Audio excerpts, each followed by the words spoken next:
Hey everyone, it's good to see you. My name is Hannah and I'm the program associate at Georgia Interfaith Power and Light.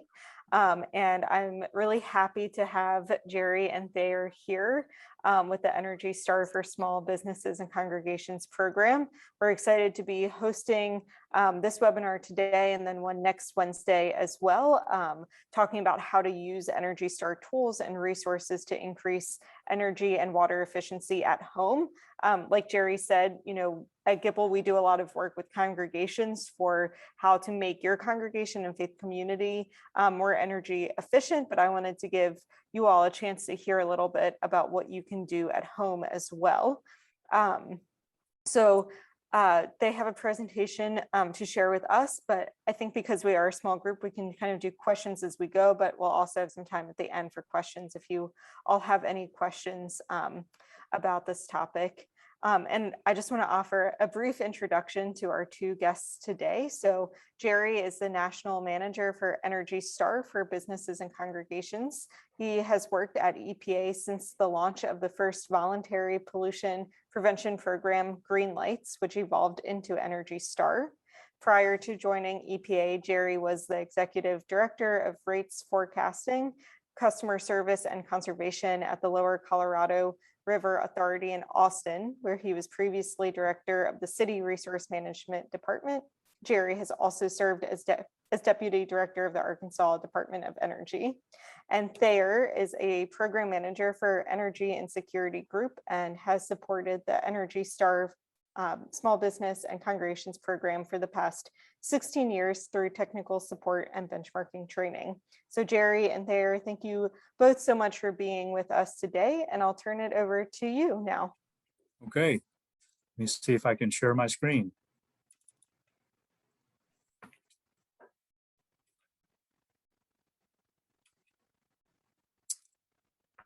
Well, we are very pleased to be partnering with GIPL. We actually go way back. I don't know how many years that we've been partnering together.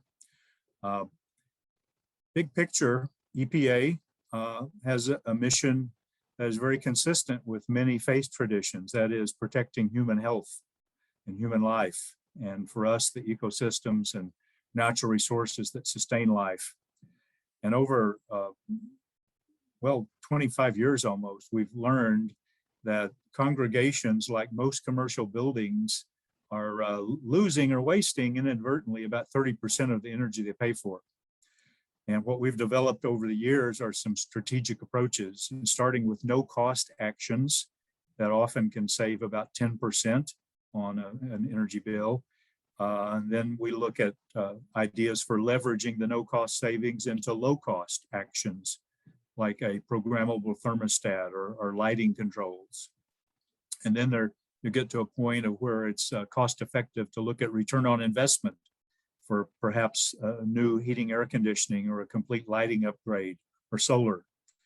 So we like to take this a step at a time and help our congregational partners find the best way for themselves and find finance and where all their options. One of the great things about what we're doing here together is that by saving money, you're preventing pollution, and then you're ending up with funds, almost new funds that can be repurposed this slide I dropped in this morning is for my presentation yesterday with the Progressive National Baptist Church. So you see the PNBC, my apologies for that. The thing that we understand too is that as we talk in a moment about homes, that if people can save some energy in their homes or their businesses, they may be more comfortable tithing, maybe a little bit more in helping their congregation. So on the left, we're very proud to have a co-branded edition of the Action Workbook for Congregations.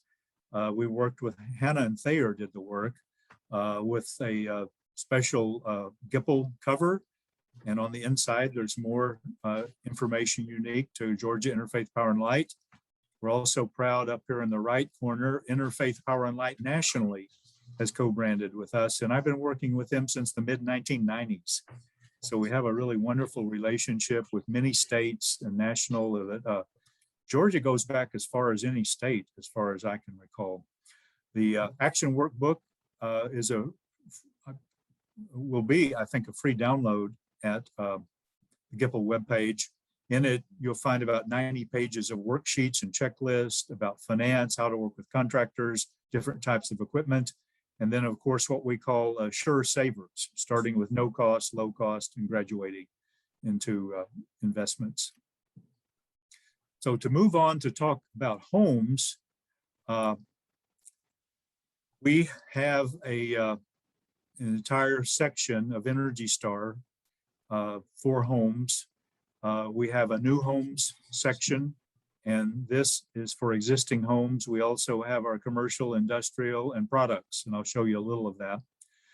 We have the Home Energy Advisor, and as you look around, and then at the bottom of the page here is the URL address to start out for homes at energystar.gov/campaign/home.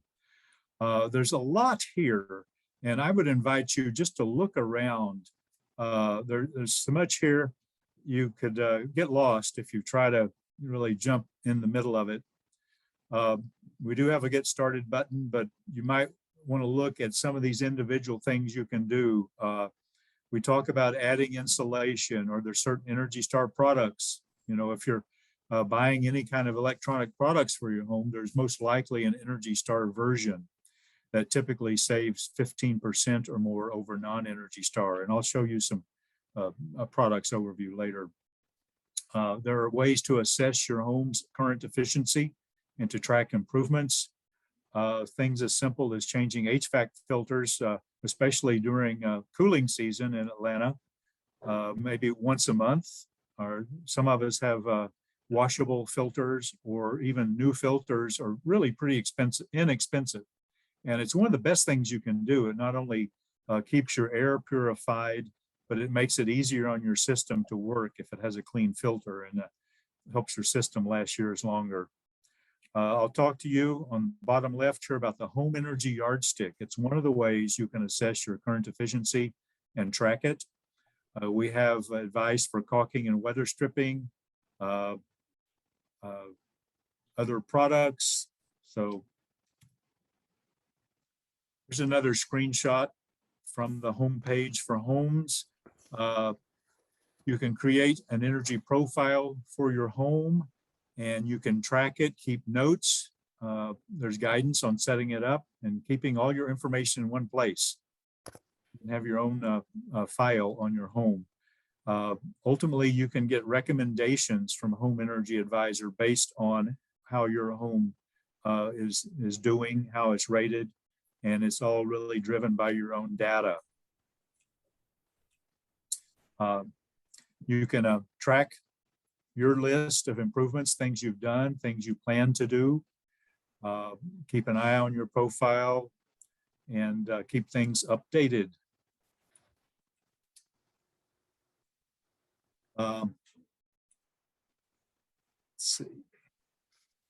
We'll go into Home Energy Yardstick in a moment and how it relates to Home Energy Advisor. Okay, Home Energy Yardstick. It's an online tool. Of course, there's no cost for any of ENERGY STAR. Of course, you've paid already with your tax dollars, so come get what we have to offer. It's going to rate your home on a 0 to 10 scale. 5's average. So right in that way, you know kind of where you stand compared to the average US home. It's going to ask you to enter your zip code, your square footage. It doesn't have to be perfect, but the closer, the better, because it's going to compare your square footage and your energy cost with the number of full-time home occupants. And that's essentially what goes into your score. It's sort of an energy use per square foot, but it factors in the number of people. You will need, the main thing you'll have to have at hand from your electric utility is the last 12 months of your utility bills. That may be on your bill. You may need to check with them. You may have an online account, but whatever it takes, or go to your paper files and look at your last 12 months, because you'll need to enter that.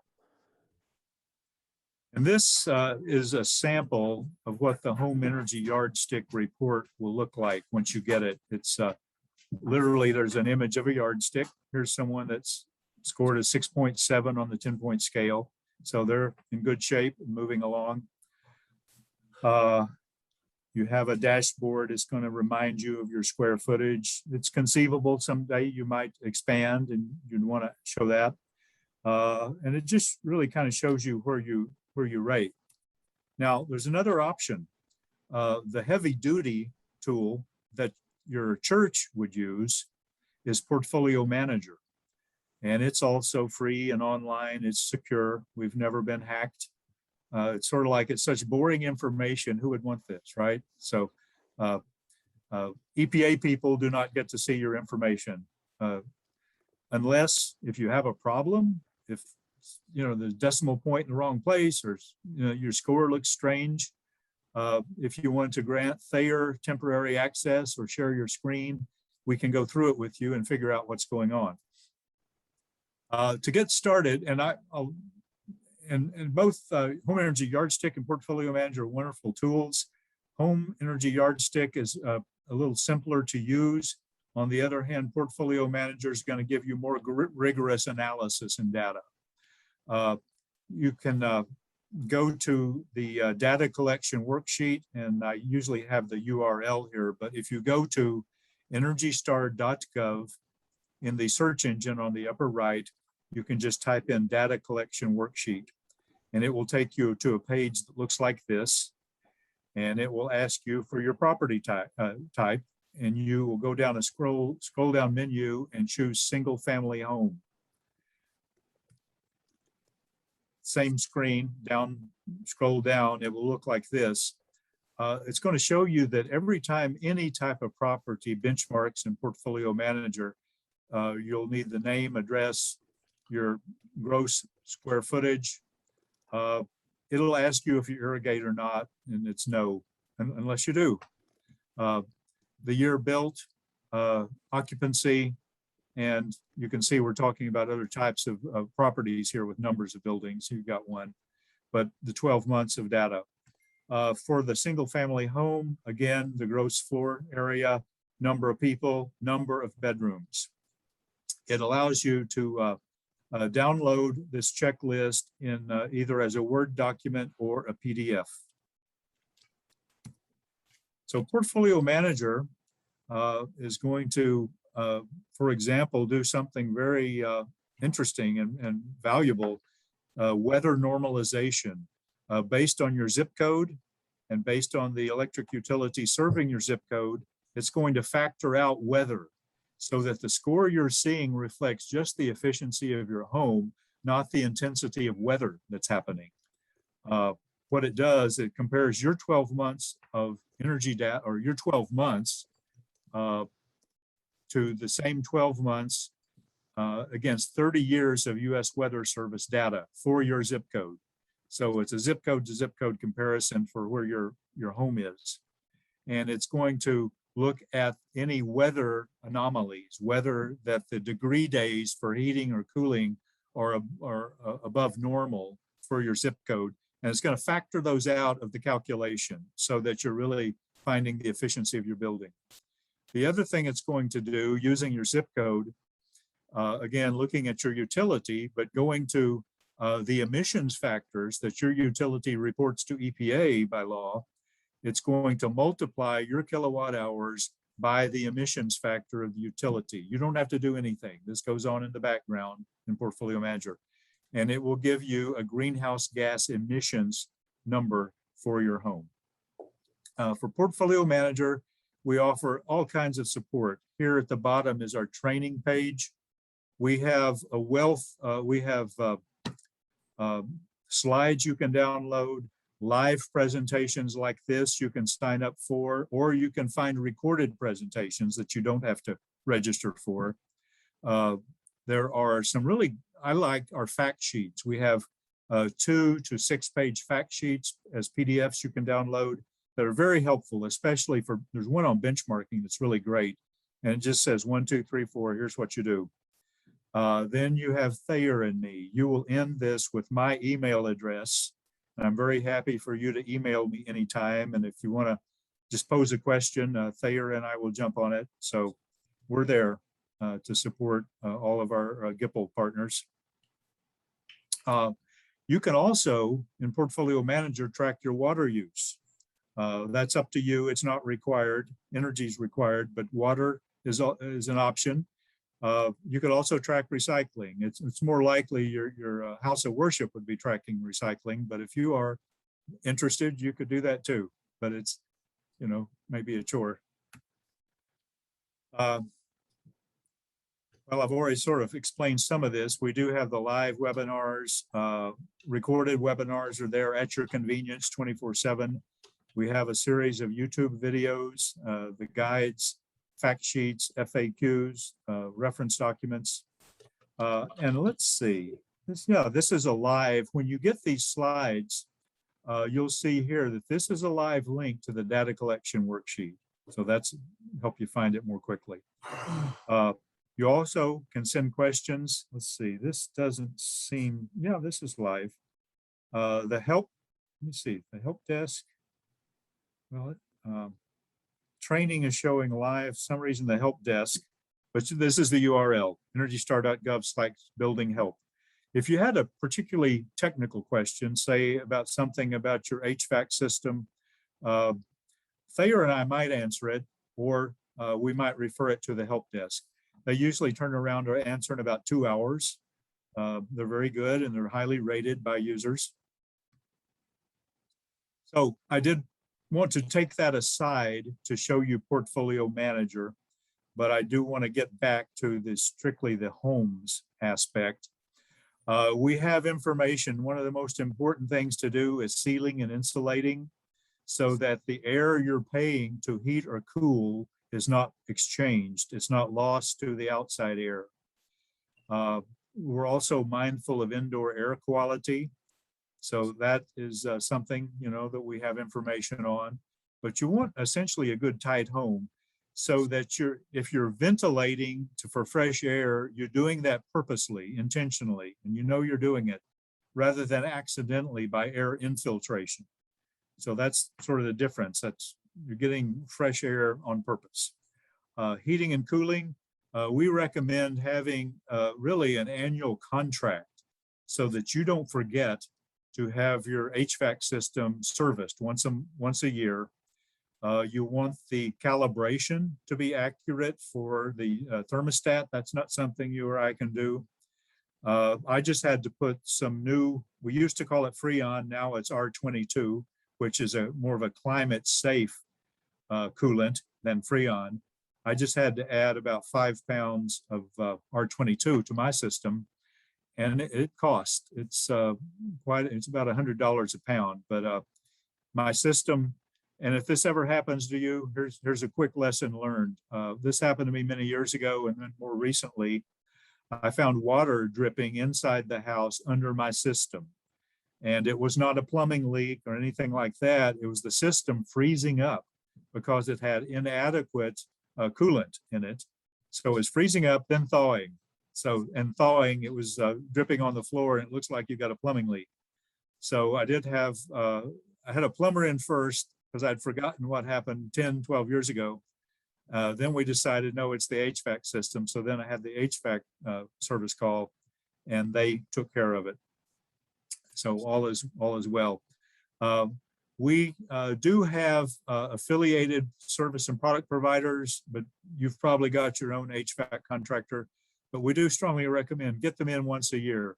Ideally, maybe since it's hot Atlanta after all, maybe before cooling season, sometime in the spring. And maybe earlier is better because everybody else, it's being thoughtful, will be doing that too. You know, if you didn't do it this spring, maybe go ahead and get it done anytime now would be good.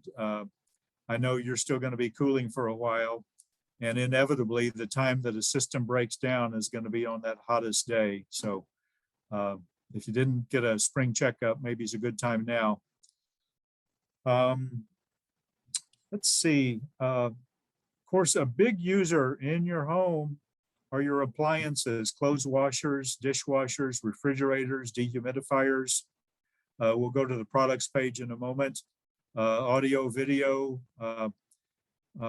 We even have, we're working with electric vehicle charging units, which is new to all of us. There are a couple of people in my office with electric vehicles, and every auto manufacturer is headed that direction. So maybe some of us my age will, will time out on our internal combustion engine.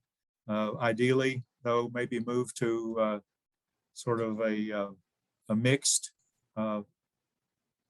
gas electric or an all electric. So that is the future. And I knew that a lot of houses of worship are offering electric vehicle charging. Just Google that, church and electric vehicle charging, and you'll see some case studies and samples out there. Anyway, that's one of the products that ENERGY STAR labels. That is, we work with manufacturers on the performance. And we do have an individual. He's also our lighting guy, but he has become quite an expert on electric vehicles. And I think he will be doing an electric vehicle webinar in the future. Our webinars on the trainings page are from everything from water sense to batteries. We cover a lot of things besides just the immediate ENERGY STAR. Okay, here is the home page for products. EnergyStar.gov/products. There's no way you can read this, of course, but the point is to show you that there are dozens and dozens of ENERGY STAR rated and labeled products. And just I'll read a few just to give you an idea. Under appliances, air purifiers, clothes washers and dryers, dehumidifiers, dishwashers, freezers, refrigerators, electronics. We do audio, visual, digital media, set-top boxes, telephones and televisions. And everyone's has a bit of a home office these days. ENERGY STAR labels computers, servers, the printers, copiers, voice over internet protocol phones, power supply boxes. On building products, we label windows, doors, skylights, roofing products, ceiling and insulation products, all types of heating and cooling, the air source heat pumps, central air conditioners, ductless heating and cooling. That would be a standalone air conditioning or heating unit that you just plug in. Furnaces, geothermal heat pumps, room or window unit air conditioners, smart thermostats, ventilation fans, and as I said, the electric vehicle supply chargers, pool pumps, if you have a pool, water coolers, then just other water heaters and others. Now, on the same homepage, you'll see that there's a zip code driven product finder, also a zip code driven rebate finder. You also can visit around this page and see videos on products, podcasts, their purchasing guides. And for most products, we have calculators that let you compare the savings with an ENERGY STAR labeled product versus non-ENERGY STAR, as well as a lot of the frequently asked questions. Our sister program at EPA is WaterSense. WaterSense, comparable to ENERGY STAR, WaterSense label saves at least 20%. It also ultimately saves energy if you're saving hot water. And I know when I worked for the city of Austin, Texas, the #1 use of electricity for the city was treating and pumping water around. So you save water, you're saving electricity, you're preventing pollution. In most places, the way your water and your wastewater bill is calculated by your water utility is simply based on your water. So if you reduce your water use, you automatically should reduce your wastewater bill if you're on a municipal wastewater system as well. WaterSense, and this is epa.gov/WaterSense. There's information for all types of facilities, a lot for your home, indoors, outdoors, tool. It's very much like Energy Star, worksheets, checklists, webinars, case studies. They don't have, because there are not as many water using products, but, and there are more for commercial. There are residential toilets, shower heads, sprinkler bodies, and irrigation controllers, and faucets. Otherwise, there are a lot of commercial products, but there are a lot of models, so you can certainly go there. And just a reminder, for your house of worship, we do have commercial tools and training.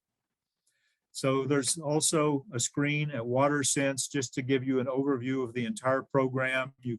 There's another place to look for products. We have WaterSense for kids. Kids like to learn about water conservation, and we do have, for example, simple ways kids can save water, get them enlisted. They will make mom and dad water savers once the kids get the message. There's a game there for kids, for the schools, for educators. Understanding your water bill, something maybe of use, simple fix a leak guidance, landscaping, depending on where you live, native landscaping is always a good way to go because it tends to be more insect resistant, tends to use less water because it's acclimatized to typical rainfall. And of course, these days, what's typical on water and storms and wildfires. But anyway, we do have a lot of guidance there. There are WaterSense labeled homes, new construction, but also guidance with specifications and certification that you could actually apply as a standard as you try to be more efficient in your own home. We have a companion, we have a program called Bring Your Green to Work for your green team at the worship facilities. And for the green team at the house of worship, we have a checklist, poster, tip card, a PowerPoint slideshow, a lunch and learn flyer for the green team, and best practices. We have a companion on the flip side of our tip sheet is Live Green at Home. And there are some basic tips for things you can do at home. But we have a lot more at EPA. Now this is away from Energy Star back to EPA.gov. We have a Greener Living webpage, and it's pretty extensive with lawn and garden care, things for the community that might be interesting to you about jobs and things at the city, a household carbon footprint calculator. That's there to use now. I know that Energy Star is developing something similar. It's not online yet. We'll be promoting that in the future. Green vehicle guide, electric vehicle chargers again, fuel economy, reduce, reuse, recycle guidance, electronics. We all have so many electronics to manage now, and more about sustainable materials. And we do have a responsible appliance disposal program if you need a new Energy Star refrigerator. So here you go. It's kind of a long address in epa.gov/environmental-topics/greener/living. And there's more there than what I've shown you. Here's another sister program, Safer Choice. We know your worship facility uses different types of cleaning and degreasing products for the kitchen, etc. These are also available in your grocery store. I buy them at my grocery store. You look for this Safer Choice logo, and there are products for home, for cleaning, for washing, degreasing, etc. And there are lots and lots and lots, maybe 20,000 or so of these products. You only need a handful, but the Safer Choice label can be found here at epa.gov/safer choice. Another Energy Star program is the treasure map. We have a treasure map specifically for house of worship. We don't have one for the home. Do we, Thayer? chime in if you know differently. If you have a family member or have a small business, we do have about 8 types of treasure maps for auto dealerships, grocery stores, hotels, restaurants, various types of small businesses. But here we have showing the one for the house of worship. We start with facility management, look at lighting, heating, air conditioning, water use, etc. So I did just want to share this because I know you all are active in your congregation. We have guidance for doing a COVID safe treasure hunt at the congregation. We also have on the left, we like to promote competitions. So, GIPL in the future might host a treasure hunt. We have guidance and pre-populated Excel spreadsheets for tracking savings.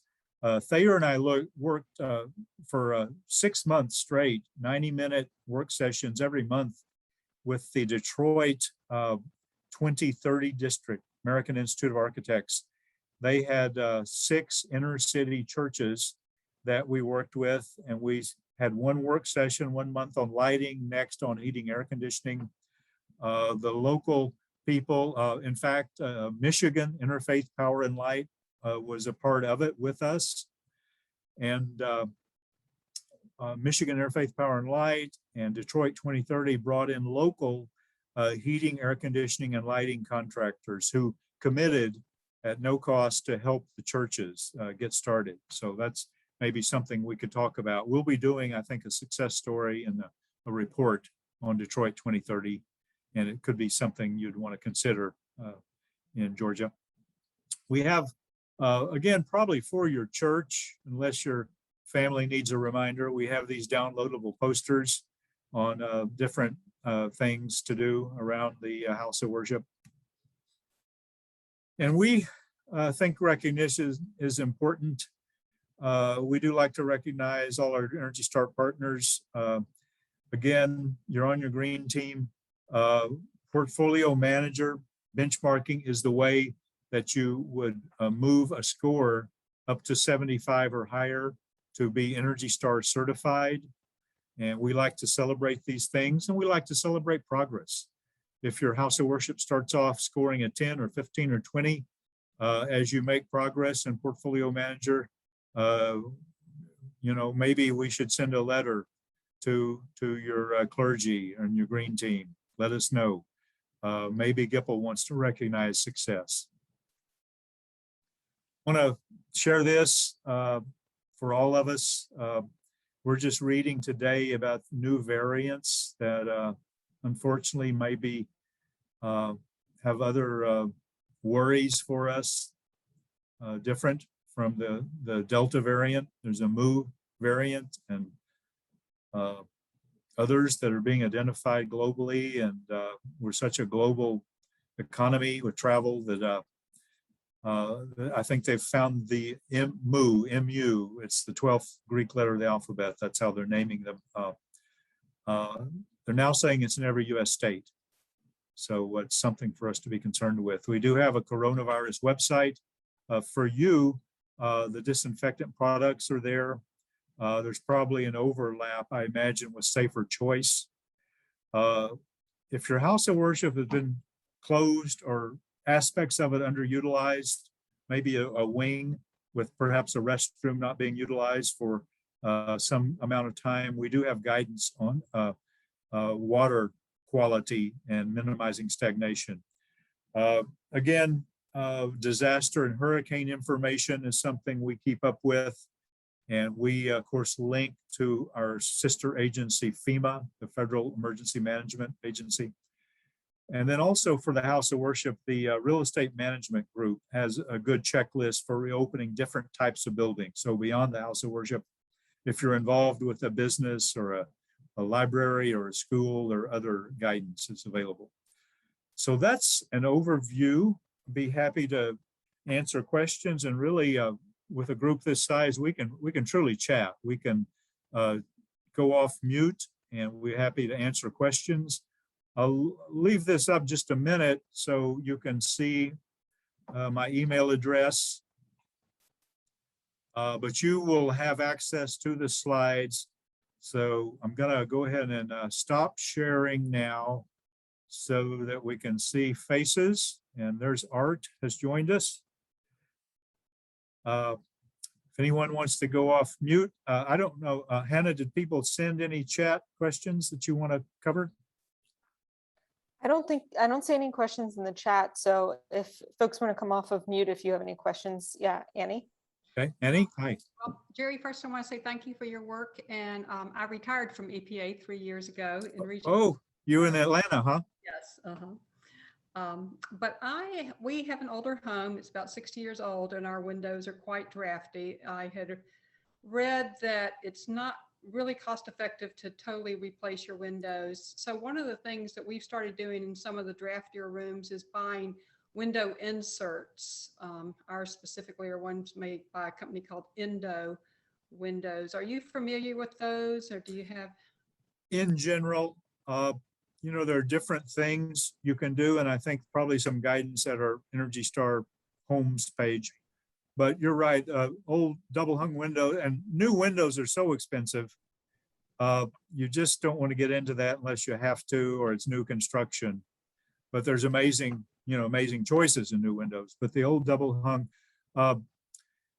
you know, there's different choices outside storm windows, inside, you know, a storm window equivalent. You can, on the inside, do some weather stripping, maybe as, you know, a part of the task, but gosh, I don't know, I've never done it. There are ones that are like a sheet of plastic that you seal with a hairdryer. I can't vouch for that, but sounds like you've done what made sense, but you knew you really had to take care of those old double hung windows. They're wonderful when you want some fresh spring air or some fall air, but you gotta, during heating cooling season, you know, take care of that. Anything else you want to add about that, or else other things you've done at home? What is a window insert? That's not something I'm familiar. The one that we're using is a sheet of maybe polyethylene, I'm not even quite sure, and it has a rubber gasket around the edges, and they come and they very precisely measure your window and then make these, you know, custom made, and they just squeeze them in. So it's kind of making a double pane window out of your old windows. And the ones we've got so far seem to be doing pretty well. How did you find the contractor who did this work? I just went online and started looking at different companies and got, you know, quotes and samples from various ones. And okay, sometimes people at Home Depot or Lowe's, you know, would be helpful. They might know, because they have these contractors come in and buy products, you know, and they might know, a Home Depot or Lowe's might have a workshop. You might want to check on workshops they're having in the fall on different things. And then they, you know, see what products they have. If you or somebody's a do-it-yourselfer, see what they have. We tried the hair dryer one many years ago, and it was pretty effective, but it left these marks where it was filled on there, which was. And it's a one-time use. Mm-hmm. Is your current product something you can take down and reuse? Mm-hmm. Yeah, perfect. What else?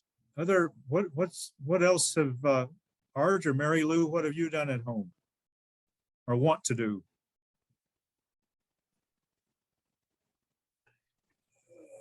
Well, in my house, I have some very drafty windows. They're the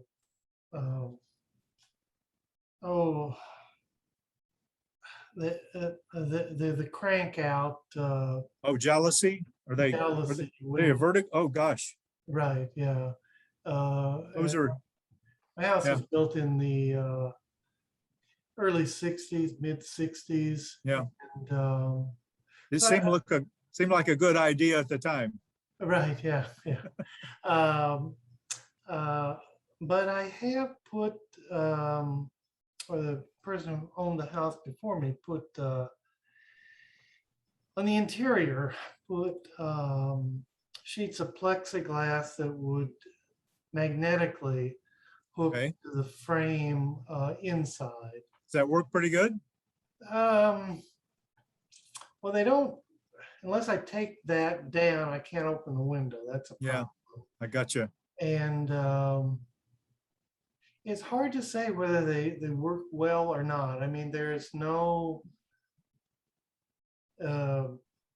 there's a dead space of air between the window and the plexiglass, but there's no vacuum Well, in there. it's hard to put a number on it, but anytime you can create somewhat of a dead airspace, that does have an insulating value. It's very, it's not much, but a couple of things. I mean, could help prevent a direct draft. It could prevent moving air. You might still get some air infiltration, but it won't be as bad. So you've done something useful, or your previous owner did. Something I meant to mention with Annie too is the frame around your windows. Depending on construction, it's very likely you may have some air infiltration there, and that's a caulking job.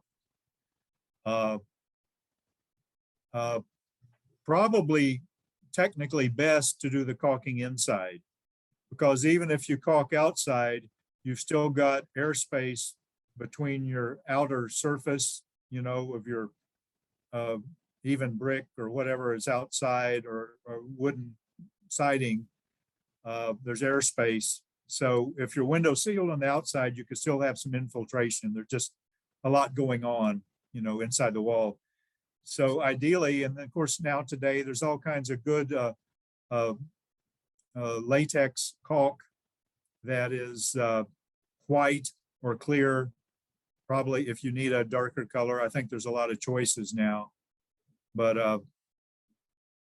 and we have some guidance on doing that. And that's something I'll just throw, our youth group at our church used to do projects, and teenagers were doing caulking and weather stripping, and with some help, we're doing other aspects. They were wrapping water heaters. So, these are all, there's a lot of do-it-yourselfer to this, and a youth group can be a powerful entity. Thayer and I often are recommending, if you're trying to get started with portfolio manager, maybe ask your youth group to help. They're not as shy about a new piece of software as some of us are. So, or the home energy advisors, probably you don't need that, but anyway. So windows, windows are an issue. Also, think about the frames around your doors, and where you can, for a caulking inside, just like the window we discussed. Also, the door itself, you can weather strip inside the frame. I'll give an example. It's not a real calculation, but around a door, it's not uncommon to have like 1/8 of an inch, opening. And that can add up to like having a 2 or 3 inch square hole in the middle of the door. If you add up all your linear 1/8 of an inch. So weather stripping can be, really a powerful tool, and it's a good do-it-yourselfer. And there are, we recommend, a plastic, a vinyl type of V-strip. It's a plastic white strip typically. It folds in the middle to a V shape, and it's very strong and resilient to, thousands of door openings and closings. And there are other types of weather stripping. There's even old, copper weather strip from days past, and it was pretty effective, but you wouldn't go out and do that these days. And then there's foam weather strips that you don't want to do. They're going to tear up pretty quickly. So look for the vinyl V strips if you need to do some weather stripping. I have a question. Yes. Light fixed switches and things. I have some on exterior walls, and I've Yes. seen little pieces of sort of foam that you can put Yes, to insulate? Is that the best way to Yes. do that? that's a good way to do it. You can buy packages of those. I haven't looked recently, but I'm sure at Home Depot, Lowe's, Walmart, get a package of 10 or 12, and they're the shape of your outlet. And I don't know, in a given package, they have ones for your light switch and ones for your wall socket outlet, because that's definitely a source of drafts as well. So also, if you have children, grandchildren, you want to get those safety plugs in there too, so the kids can't stick a fork in it.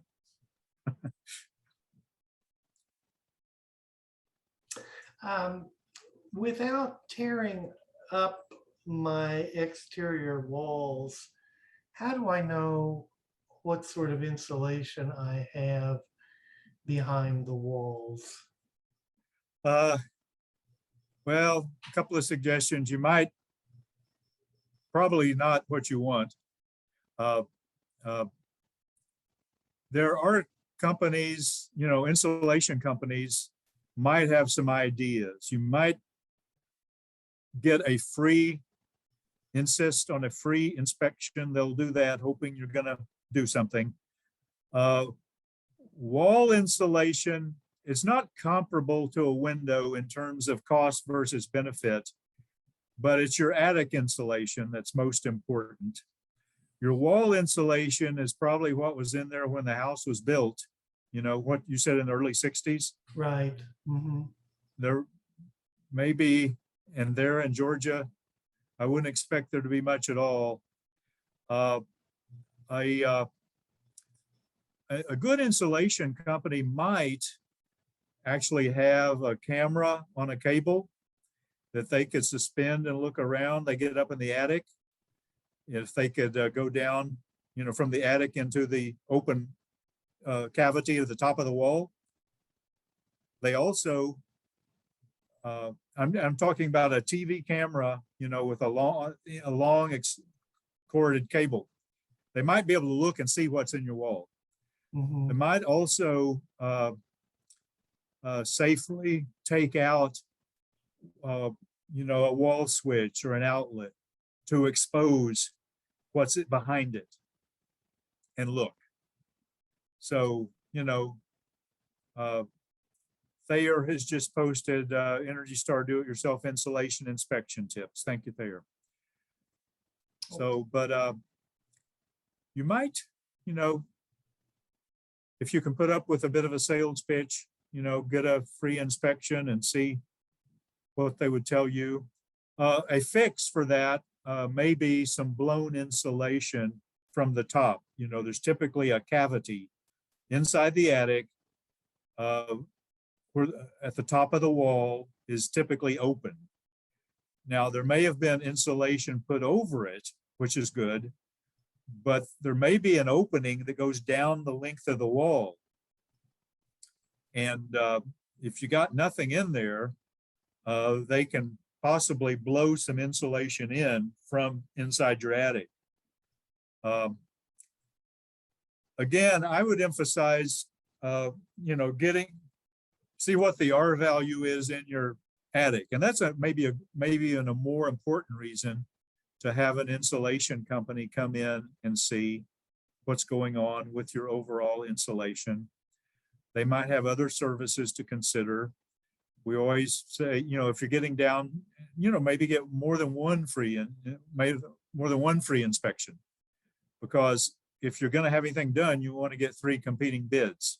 If you're going to do insulation, get 3 bids at least. See if there are any rebates or deals from Home Depot, Lowe's. You can rent a blower there and do your own blown insulation if you're up to that. Or they have contractors, they will come and blow insulation. There's a lot of ways to go about it. But, there's probably more than you wanted to hear about insulation. That's a great question. Thank you. I'd love to hear any more on what's going on at home. Do you pull your refrigerator out from the wall once a year and clean the coils on the back. If you can do that, it's a good thing. It helps your refrigerator run more efficiently, may add a year or so to the life of your refrigerator. But, you know, the coil is exhausting heat. So it's kind of a magnet for dust. So you're probably going to find that with a damp cloth, you can really clean off a lot from those coils on the back of your refrigerator. So something to consider. I know they're not often easy. Mine's hard to get out. I've got to go over some tile and all of that, but it's one of those once a year things that's worthwhile. I mentioned changing your filters in your HVAC system during heating or cooling season. Change it once a month, or if it's a washable. And something my HVAC guy told me last week, I've had what's called an electrostatic filter in my HVAC system. It's inside, it's in the duct, and it maintains an electrostatic charge. It's just static electricity, which attracts dust. So that's how it works. But my HVAC guy told me that some of the new high quality filters where you buy it, install it, then you remove it after a month or so, that they're better at some of the bacterial concerns.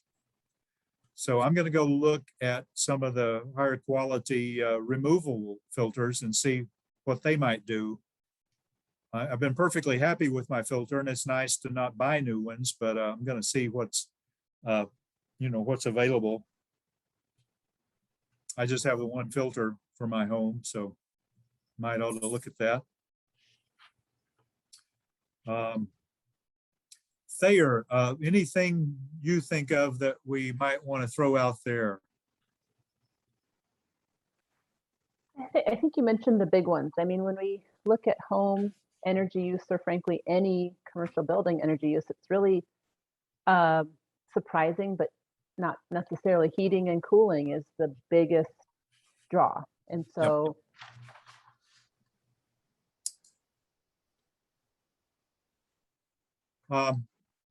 if you, does anybody have two refrigerators?